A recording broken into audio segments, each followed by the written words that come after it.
আসসালামু আলাইকুম ভিউয়ার্স, আমি আজকে গরুর মাংস রান্না করব। তো গরুর মাংস রান্না করার জন্য এখানে আমি যা যা নিয়েছি তা হলো 2 কেজি গরুর মাংস নিয়েছি, 1 বাটি পেঁয়াজ, এখানে 2 চামচ মরিচের গুঁড়া, 1.5 চামচ হলুদের গুঁড়া, 1 চামচ লবণ বা পরিমাণ মতো লবণ, এবং এখানে পরিমাণ মতো আমি জিরে নিয়েছি, কারণ জিরে আবার কষানোর পরে দিতে হবে, তাই এখানে অল্প করে জিরে নিয়েছি। এলাচ, লং, বড় এলাচ নিয়েছি এবং দারচিনি। এখানে 2 চামচ পরিমাণ রসুন বাটা নিয়েছি এবং 2 চামচ পরিমাণ আদা বাটা নিয়েছি। এখন আমি মশলাগুলোকে দিয়ে মাংসটা 20 মিনিট ম্যারিনেট করে রাখবো। এরপর আমি মাংসটা রান্না শুরু করব।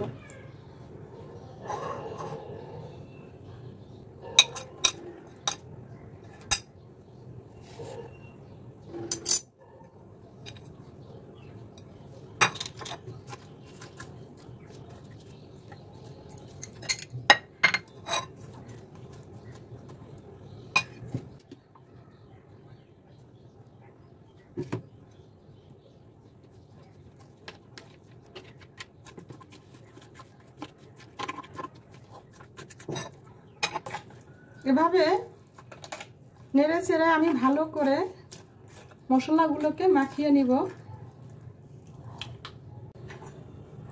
তো এভাবে আমি পুরো মাংসটাকে মেখে নিলাম। এখন আমি 20 মিনিট মাংসটাকে এভাবে ম্যারিনেট করে রাখব এবং পরে আমি এটাকে রান্না শুরু করব। তো চলুন দেখি কিভাবে আমি গরুর মাংসটা রান্না করি। তো প্রথমে আমি প্যানের মধ্যে তেলটা দিয়ে দিব।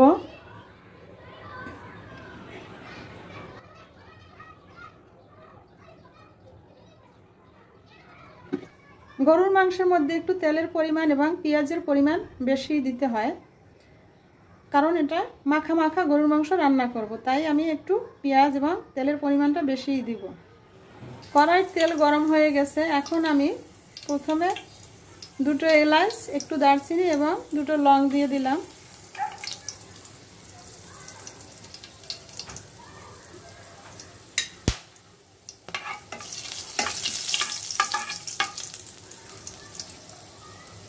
এরপর আমি পেঁয়াজ দিব।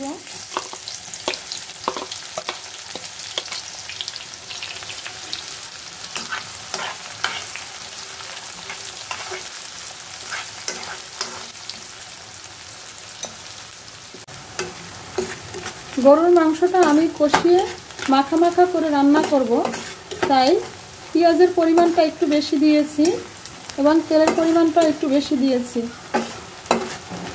তো পেঁয়াজটা বাদামি কালার হলে আমি গরুর মাংসটা এর মধ্যে দিয়ে কষিয়ে নেব।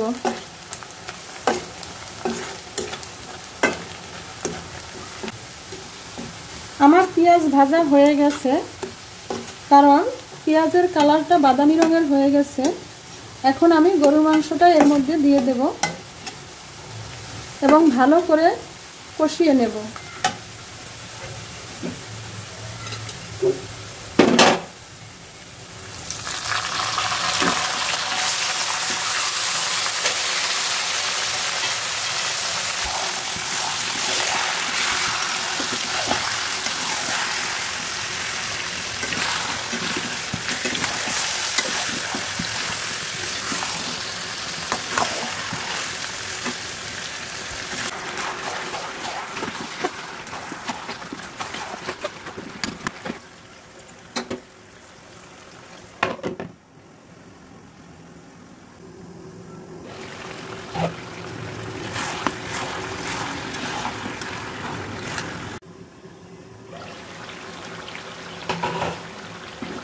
ঢাকনা দিয়ে রাখার ফলে মাংসটার থেকে পানি বের হয়েছে। এখন এই পানিটাকে শুকিয়ে ভালো করে কষিয়ে নিয়ে এর মধ্যে আবার আমি পানি দিয়ে মাংসটাকে ভালো করে কষাবো।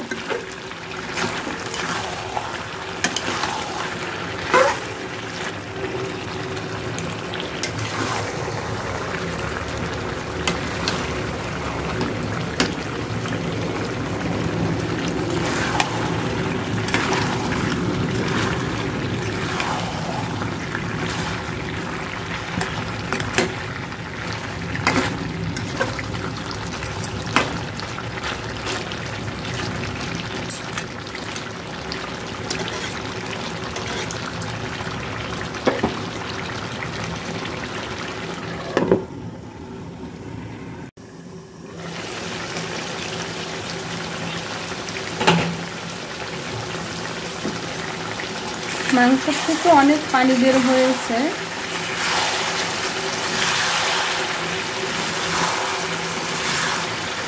পানিটাকে শুকিয়ে আমি কষিয়ে নেব ভালো করে।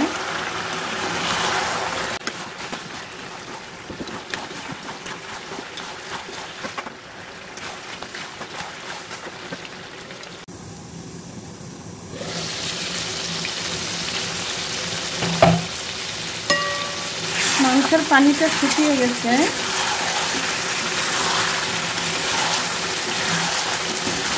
হাঁড়ির নিচে মাংসটা লেগে গেছে।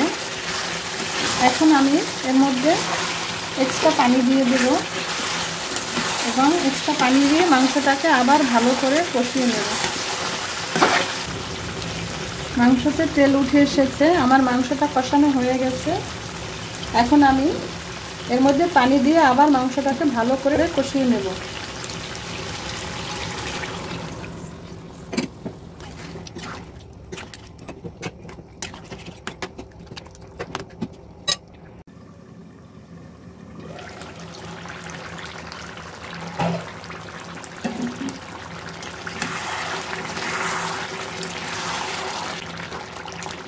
মাংসটা সুন্দর কষানো মাখা মাখা ভাব হয়েছে।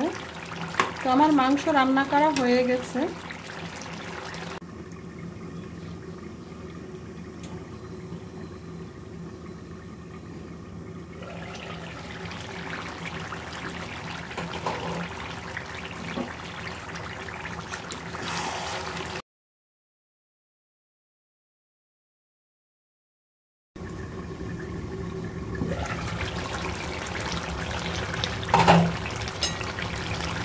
মাংসের উপরে তেল উঠে এসেছে।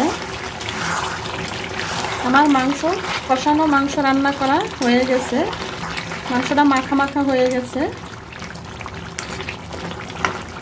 তো ভিউয়ার্স, ভিডিওটি যদি আপনাদের ভালো লেগে থাকে তাহলে আর সহজ কাটিং সেলাই এবং শেপ চ্যানেলটি সাবস্ক্রাইব করুন এবং এরকম আরও ভিডিও পেতে পাশে থাকা বেল আইকনটি ক্লিক করুন। আল্লাহ হাফেজ।